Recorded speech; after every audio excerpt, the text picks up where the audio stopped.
What's up, guys? Welcome to Games and Coffee. I'm Haru. If you like what you see in the video, hit like, hit subscribe, come on over to the Twitch and hang out. It's a lot of fun. Here we go. Released in 1991, very few games are as quintessentially 90s as ToeJam and Earl.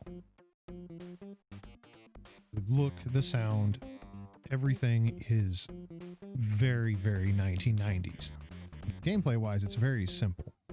You're hunting for the ship pieces of your crashed spaceship. You're a couple of aliens. You learn very quickly in the intro, letting Earl drive the spaceship is a bad idea.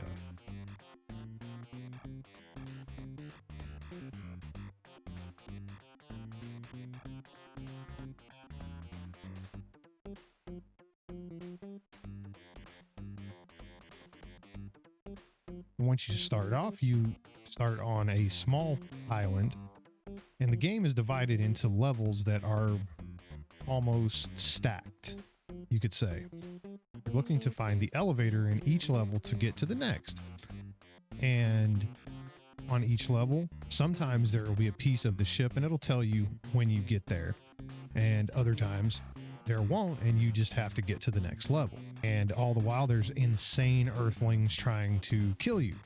You got everything from little devils, cupids that when he hits you with his arrow, it reverses your control, randomizes your controls. You've got boogeymen that are shadow that you can't see until they're right on top of you. They take a large chunk of your health out.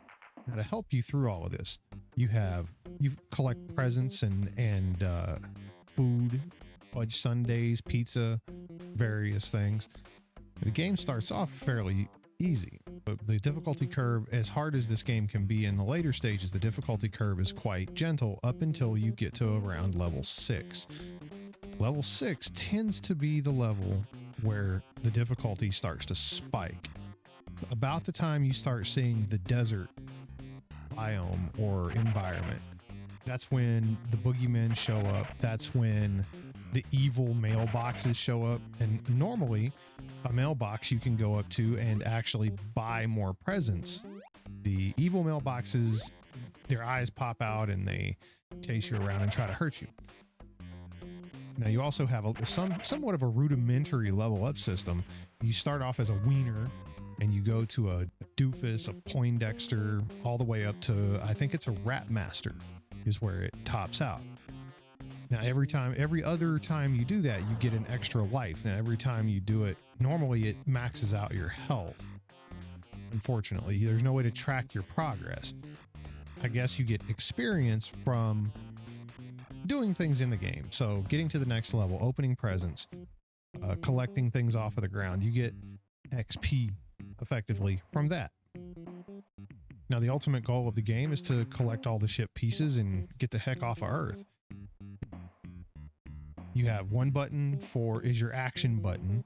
Normally it will have you sneak. You can sneak by sleeping enemies, which most enemies are asleep until you wake them up, which you can do just by walking by. But if you have opened, say, a super high tops, it's the A button is the button that would be the button that makes you run fast. Or if you had the spring shoes, it would be the button that makes you jump. The B button opens up your inventory of presents and the C button opens up your map.